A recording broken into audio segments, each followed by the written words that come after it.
Okay, what is your earliest memory Of anything in the world, of anything in the world? I suppose of our living room at home. And because I've seen pictures of me looking at my baby sister in a carriage, Judy, by a window with the light streaming in because we didn't have flash bulbs in those days. So I've seen that picture a lot. And then I remember being on our horse Laddie. He was a Welch. And what's the other kind of little horse? Mule. Not a mule. Shetland, yes. Mule. Famous Shetland Welch cross. And he was very patient with the children. Okay, can you describe the moment when you first saw your child? Well, I can. I was just amazed at Chris, how big he was, for one thing. And he looked very sweet to me, as did your dad. They were sweet babies and good babies. Your father was more active in his babyhood, more wakeful. He spit up more. I'd take him to church and he'd be sort of like a little whirlwind in my arms, wiggling. And he's remained very focused on many things at the same time, able to do them. Chris is more single-mindedly focused and contemplative, I would say. Yes, and he's musical, which is nice. Yeah. Can you describe how you felt whenever your child left for good? You know, I thought it wasn't too bad. I went to work that day. I worked at the Western Washington Fair, and I had to work that afternoon. So I didn't actually see Paul go off. And whenever Chris left, Paul was probably still around. Do you have any favorite stories about Pablo and Chris?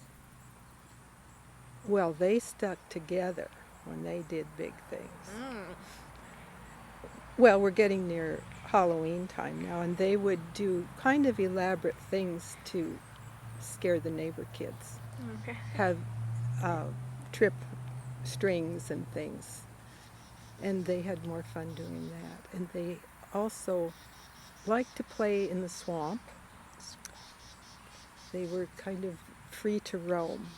We lived on a hill, so they went up the hill, down the hill, to the swamp. In the woods. In the woods. To the corner store they would go. And I suppose they bought candy.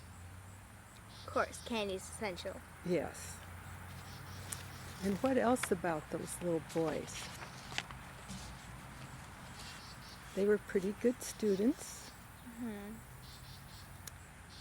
And I suppose I was more tense about Chris's first everythings because that was my first too. And I was raised in a family of all girls. And on one side of my family, all of my cousins were girls. I had 3 boy cousins on the other side. So talk about books and food and shopping. Okay. What's your favorite book? Well, the Bible. Oh, there's the Bible.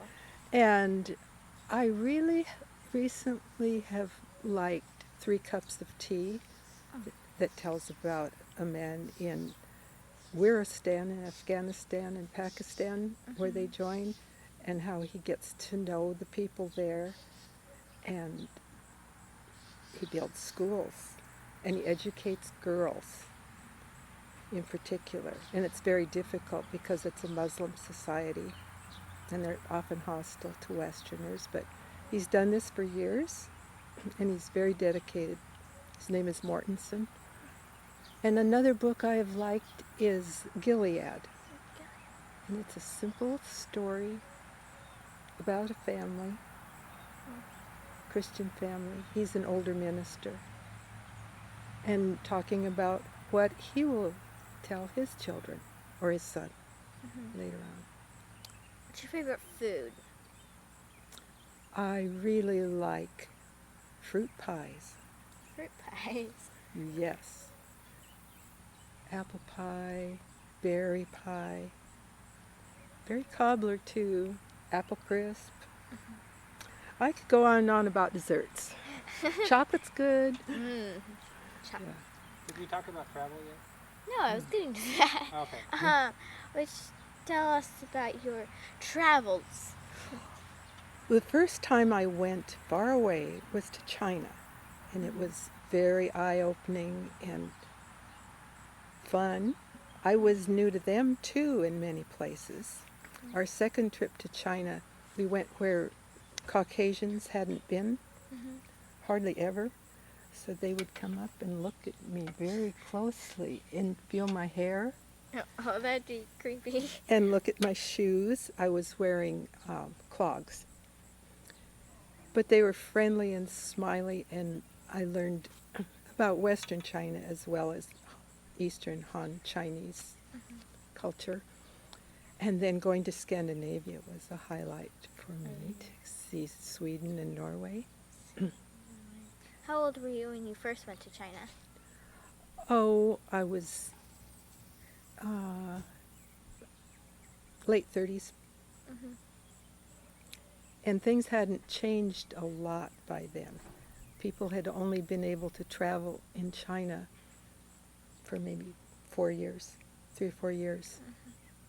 So they were watching us also, going through our suitcases, and it was very exciting travel. Exciting. And one of the exciting things I got to do was ride a Kazakh pony and had tea with horse milk in it in a yurt. And a yurt's of what? A yurt is a round dwelling with sticks as a frame and then felted wool as the covering. For nomadic people? Yes, they can be moved. They were moved, and the steps of the steps are vast grasslands. And they take them to the mountains and then down to lower elevations in the winter. That's it. Thank you. Isn't he welcome? Oh, yeah. He's welcome. Wolfie, can you describe your earliest memory